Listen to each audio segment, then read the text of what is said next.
Imagine the feeling of running into an old flame on a quiet, unassuming day. Suddenly the past and all its what-ifs flood back, don't they? What if we hadn't ended things the way we did? Might we still be together? What if we had talked it out rather than deciding to call it a day? And on and on.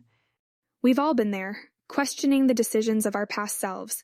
And today we're navigating that very element in relationships, the unresolved what-ifs of past liaisons. Indeed, facing these what-ifs is tricky business, but leaving them unresolved could let them seep into your present, hampering your ability to form healthy relationships.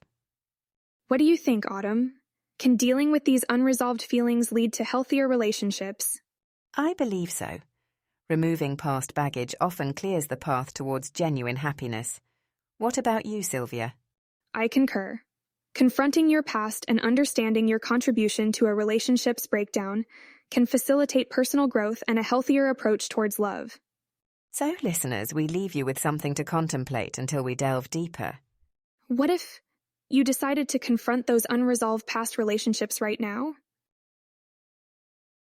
We've all had incidents of holding on to memories of past relationships, haven't we, Autumn? Well, sure, Silvia. Sometimes it's not just the memories, but also the unresolved feelings that come with them. It's like refusing to turn the last page of a well-loved book, isn't it? Yes, it's this lack of closure that ultimately weighs us down. It's like a ghost from the past, haunting our present and future relationships. I agree with you, Silvia. In many ways, it's the loose threads from the past that we carry into the present that end up tying us down. This would be a good time to share a case I recently came across. Go ahead, Silvia.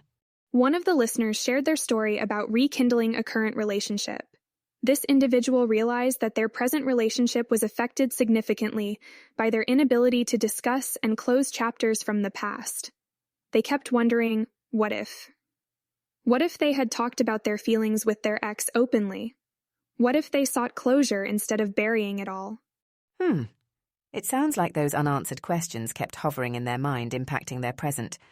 The idea of closure is not about opening old wounds, but about healing them, isn't it? Exactly. By confronting those feelings and discussing them, we allow ourselves to heal. It lets us grow and learn from our past relationships, facilitating a healthier approach towards future ones. That's right. Closure is like cleaning up the emotional mess that our past relationships left. It clears the way for us to move forward, so it's quintessential that we take those steps towards closure. So, considering resolution of past issues and personal growth, Silvia, what's your take on it? Well, Autumn, personal growth comes from reflecting, understanding, and learning from our mistakes. Unresolved issues from past relationships often hold us back because we are stuck reliving those past scenarios, constantly questioning ourselves. What if I did this instead? What if I communicated my grievances clearly? And we know the list goes on. The problem here is not with the past itself, but rather our inability to let go of it. Right? It seems we often get entangled in a web of what-ifs, don't we? We do. And it's holding us back from growing into a more mature person, emotionally and personally. But it doesn't have to be that way. We can resolve these issues, learn from them, and grow. And that starts with taking that difficult first step of closure. So taking these steps towards closure can be challenging. It could mean revisiting painful memories, right? Do you have any advice for folks who want to take this path but might be afraid to do so? Great point, Autumn. Yes, it may be tough initially, but remember, the objective of seeking closure is not to reopen old wounds, but to heal them. One thing we can do is to approach our ex-partners with honesty and an open mind. Remember, you're not going to them to dig out old grudges or to blame them. You're just trying to understand your own feelings, mistakes, and takeaways from that relationship to have a better perspective, which will surely aid your personal growth. And as you say that, I'm thinking, wouldn't mediation or a neutral third party be helpful in such a scenario? Absolutely. If direct communication is uncomfortable, mediation or even therapy can be a safe space to express your feelings and perspective. And who knows? Your ex-partner might also end up gaining some closure in the process. I must say, Autumn, it's fascinating how these complex dynamics work, isn't it? Autumn, to seek closure, we need to have some level of emotional maturity, don't we? Yes, Silvia. We need that maturity to reflect on our past, accepting what went wrong and learn from it. It's not about pointing out who did worse, rather understanding where we went astray. And it's not an easy task. Stepping back into a relationship that caused you pain can be daunting and needs immense strength. Absolutely, Sylvia. And that makes it all the more necessary. Imagine, would you rather carry the weight of untreated emotional wounds or face some discomfort and heal? That puts it in perspective, Autumn. Thanks. Now, while it's a difficult journey, I believe, in the long run, clearing out past emotional baggage will free you to engage in your present and future relationships more healthily. Right, Sylvia. Like shedding a heavy coat that weighed us down. Unresolved feelings can truly burden our current and future relationships. So, wouldn't it be better to shed that weight instead of dragging it along? Can communication be a lifeline in sinking relationships, Autumn? Communication is more like a ship's captain, Sylvia. It dictates the course of the relationship, avoids storms and steers through choppy waters. It doesn't just save a sinking ship, it helps prevent the ship from sinking too.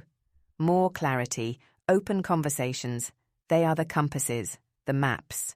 Sadly, many of us don't realize its worth until the ship sails into hazardous territory. Sometimes we prefer to put the relationship on mute, stifling our feelings, sentiments, leaving room for misunderstandings to grow. You're right, Sylvia. I've heard many tales where relationships could have been rescued from the brink of a breakdown if only the mute button hadn't been hit. Speaking of which, I remember a story of a couple, deeply in love, but they simply stopped talking. Small grievances turned into grudges. Instead of resolving their issues, they chose silence. What if they had talked? Could they have saved their relationship? The what-if in this situation is rather heartbreaking, Sylvia. Not only because it's sad, but it's also avoidable. Lack of communication can let misinterpretations and assumptions rule over reality, which often leads to the relationship's downfall. True. These stories make me realize how important it is to ensure that one talks and listens. In the long run, it doesn't just save relationships, but it also lets us understand ourselves and grow better. Autumn, I'm reminded of another story. A listener wrote to us about their past relationship that had a painfully confusing ending because of a misunderstanding. Misunderstandings can either make or break a relationship, Sylvia. What happened? The listener had a partner who was quite picky about cleanliness and organization, something they weren't very good at. For some reason, they believed that they could manage it without overtly discussing it. One day, the partner returned from a trip to an untidy apartment and decided to leave due to the mess but without explaining it to the listener. That's indeed sad, Sylvia. But honestly, wouldn't it be better if the misunderstandings were addressed before they led to major decisions? What if the listener shared their struggle with maintaining cleanliness? Or if the partner communicated their expectations more clearly? Yes, it's a matter of what could have been, isn't it?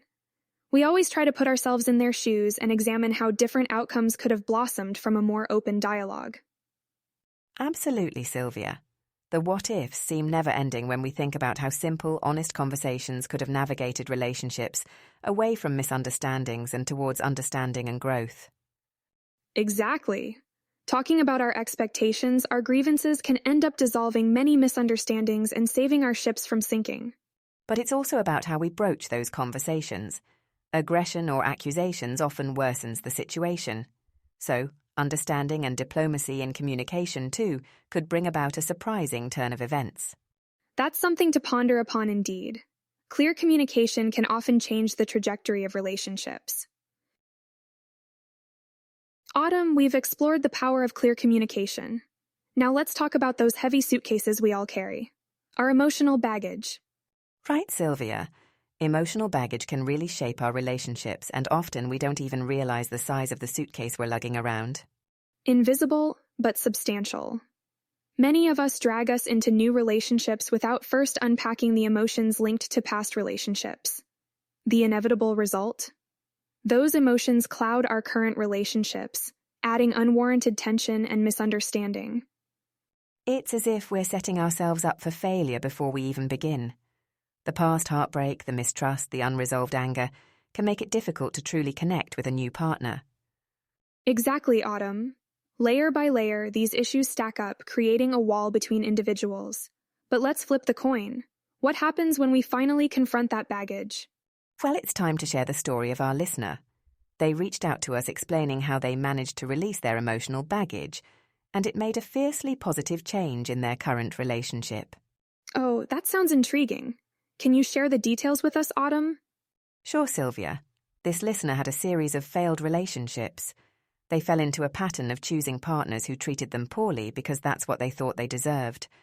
But one day, they had this pivotal moment of self-realization.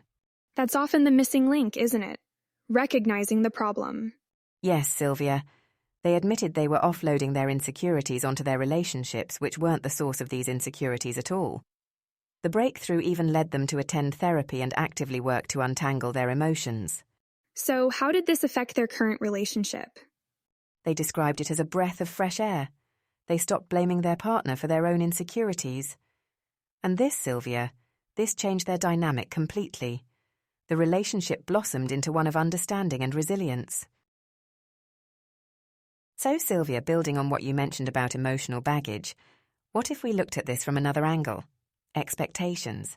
Setting expectations, huh? I like where you're going with this, Autumn. They're like the walls of our relationship house, aren't they? Indeed, Sylvia. But what if those walls are mismatched because we're using different blueprints? This is a common problem in relationships, where each person has their unique set of expectations from past experiences. I believe that's where clear communication makes all the difference. Giving a voice to those unvoiced assumptions allows us to bring our blueprints into alignment. But Autumn, when we talk about expectations, how do we make sure they are reasonable? Well, Sylvia, I think it often boils down to introspection. Understanding our own needs and wants while also acknowledging that our partners are humans too, with their own sets of emotional baggage. It reminds me of a recent email we received from one of our listeners. They shared how a misunderstanding about expectations nearly broke their relationship. The partner was projecting their insecurities and emotional past onto their partner, leading to unrealistic expectations. That's a powerful example, Sylvia. When we project our expectations onto others, we're not really seeing them. We're seeing a reflection of our past.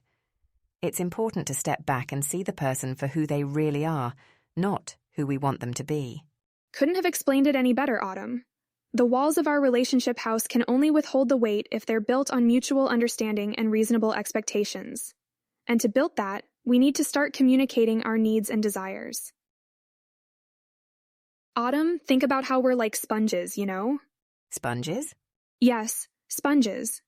In relationships, we tend to soak up experiences, emotions, habits from our partners. And when the relationship ends, it's like wringing out that sponge, but not everything comes out. Some residue sticks and influences our future relationships. I see what you mean, Sylvia.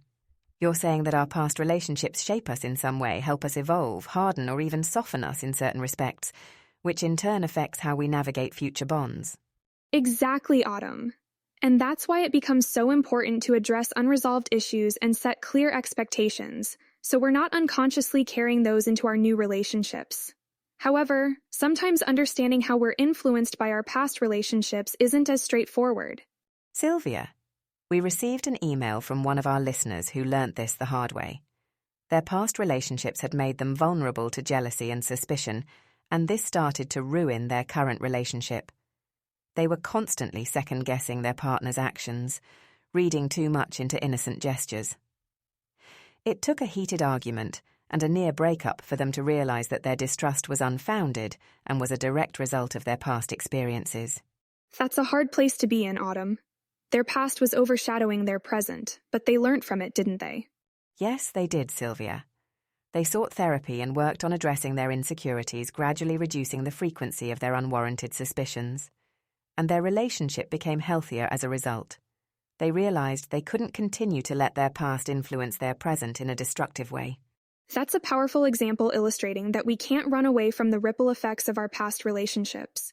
We really have to learn to face them head-on and use them to grow, rather than let them hinder our current or future relationships. Sylvia, do you think our past relationships, especially the negative ones, can undermine our confidence or self-esteem in current relationships? Autumn, I do. In some scenarios, unresolved emotions from a past relationship can affect a person's perception of future relationships. If those emotions were negative, such as betrayal or loss, they could erode one's self-esteem over time. That's true. And it's not just about confidence, it can also affect how a person communicates, how much they trust, or even how they perceive love and commitment in a current relationship. Absolutely, Autumn. Let's imagine a situation where an individual has had a turbulent past relationship characterized by constant fights and disagreements. This person might develop a fear of confrontation.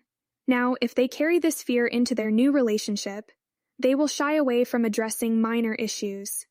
Eventually, these unaddressed issues could snowball into major conflicts, potentially harming the relationship. Yeah, so it's almost like their nervous system is primed to anticipate conflict, even when there might not be any. But I've also noticed how some people may find it hard to trust their current partner because of infidelity in a past relationship. That's true, Autumn. Our past experiences often serve as lessons, but when navigated improperly, they can become detrimental fears, crippling our ability to trust and love openly.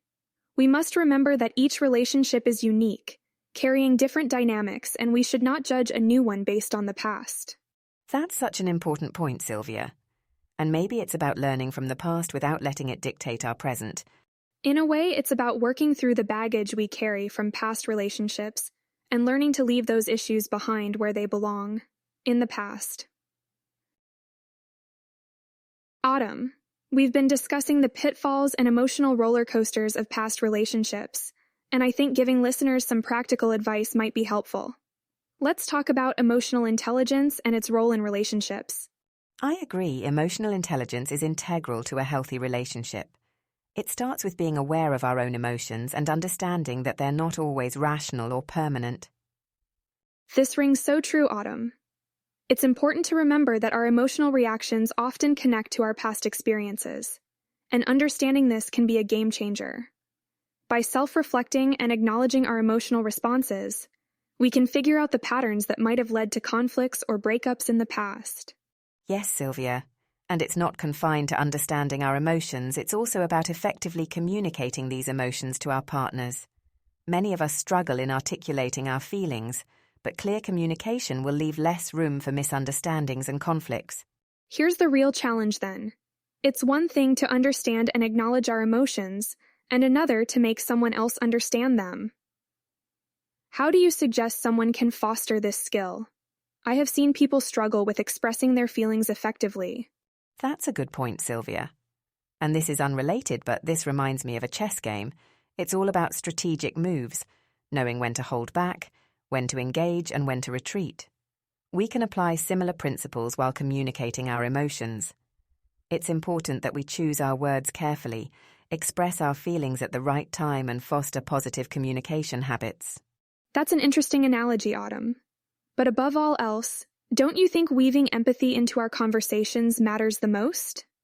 Recognizing the emotions of others and responding to them empathetically is paramount in maintaining harmony in relationships. Empathy, you hit the key word, Silvia. Understanding someone else's perspective, even if you disagree, is a mark of emotional intelligence. If we were more empathetic in our past relationships, many conflicts could have been diffused. I couldn't agree more, Autumn. And this might not be directly related, but I believe understanding our emotional triggers would help too. Once we recognize our triggers, it could stop us from following the same negative patterns. It's like walking down the same road but choosing a different path this time. Well, these techniques won't eradicate past hurt overnight, but they can surely help in shedding those bags of emotional baggage. If we practice emotional intelligence, perhaps our listeners won't need to revisit the what-ifs of their past relationships and instead focus on growing better in their present ones. Autumn, have you ever thought about how our unresolved past relationships influence our current ones? I believe they do, Silvia.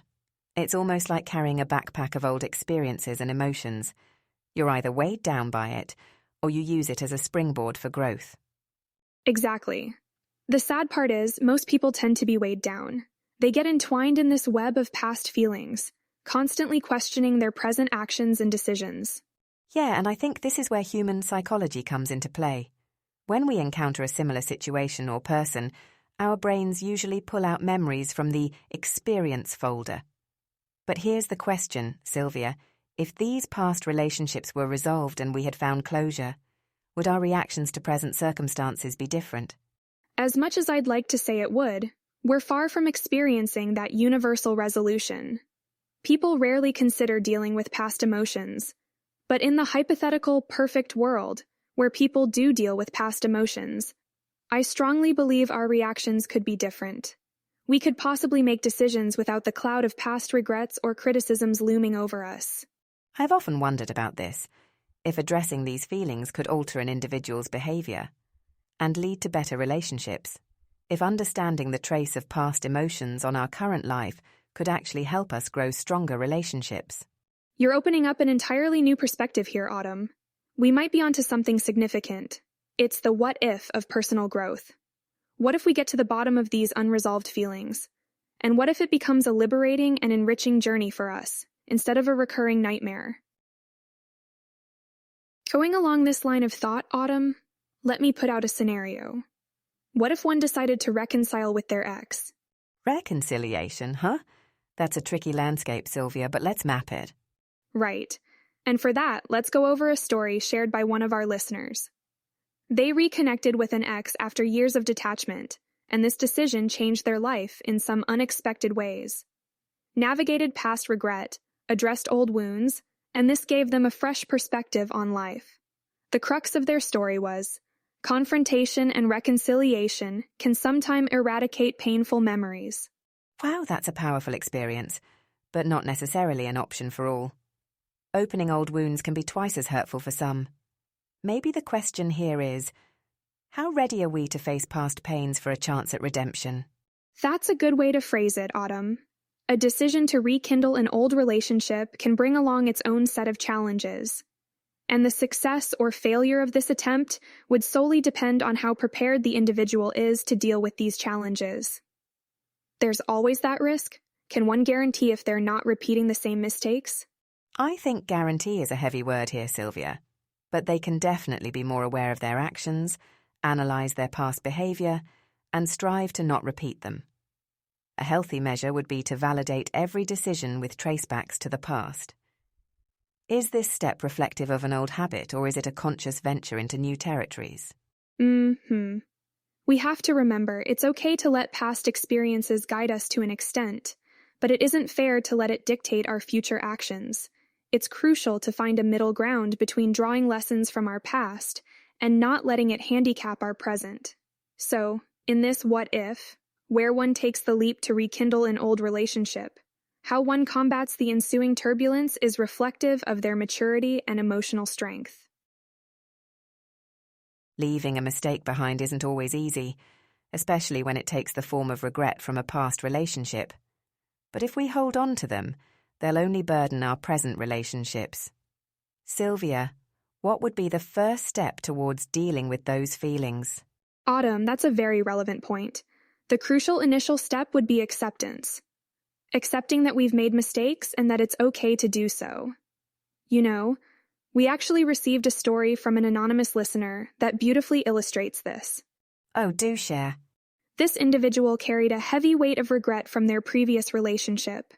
But rather than letting it suppress them, they decided to recognize the regret, accept it, and turned it into a tool for self-growth. They took their past failings and learnt from them, making them a guidance for their present relationship. This new approach not only lessened the guilt, it also enlivened their present connection, greatly improving their relationship's dynamic. Wow, that's transformative. Not just overcoming regret, it also comes down shifting our view of those regrets. Instead of looking at them as dark spots, we can perceive them as life lessons. Our anonymous listener seems to have done just that. Absolutely, Autumn. That change of perception can create wonder. Our listener also discovered that it's fundamental to extend some forgiveness towards ourselves. We're human, and it's part of our nature to falter. The key is not to let that pull us down, but help us rise higher. I couldn't imagine a better takeaway from this, and I believe our listeners would agree. Just remember, every mistake can be a lesson, if only we allow it to be. Autumn, as we're winding down today's talk, I can't help but reflect on the therapeutic role of forgiveness and introspection in overcoming our past relationships. Accepting our past, acknowledging our mistakes, and learning from them is a critical aspect, isn't it? Indeed, Sylvia. And that often coupled with the courage to forgive not just our former partners but also ourselves. Why do you think it becomes so crucial to practice forgiveness both towards ourselves and others? That's an intriguing question, Autumn. I think it all boils down to the fact that unforgiveness leads to bitterness and emotional baggage, and these can inhibit our personal growth and create a toxic environment in our current or future relationships. Forgiving someone doesn't mean condoning their wrongdoing. Rather, it's about letting go of the resentments that are holding us back. Absolutely, forgiveness can be definitely beneficial, but coupled with reflection, it becomes a powerful tool, doesn't it? The ability to look back, assess where we went wrong, what we could have done better, and what we've learned through it all. It's like gleaning the wisdom from our past experiences, don't you think? You couldn't have summed it up any better, Autumn. Reflection helps us understand the situations from the past, the actions we took, and their consequences. It's like looking into a mirror and truly seeing ourselves, advantages as well as flaws. As we reflect, we gain this increased self-awareness, which, combined with the wisdom of the past, prepares us for a better future. And so, as we end today's episode, the thought we'd like to leave with all of you is this. Embrace your past, learn from it, forgive your past self, and allow yourself to move forward. Here's hoping all of you leverage your past experiences for personal growth and relationship success. Remember, your past doesn't define you, but it can refine you.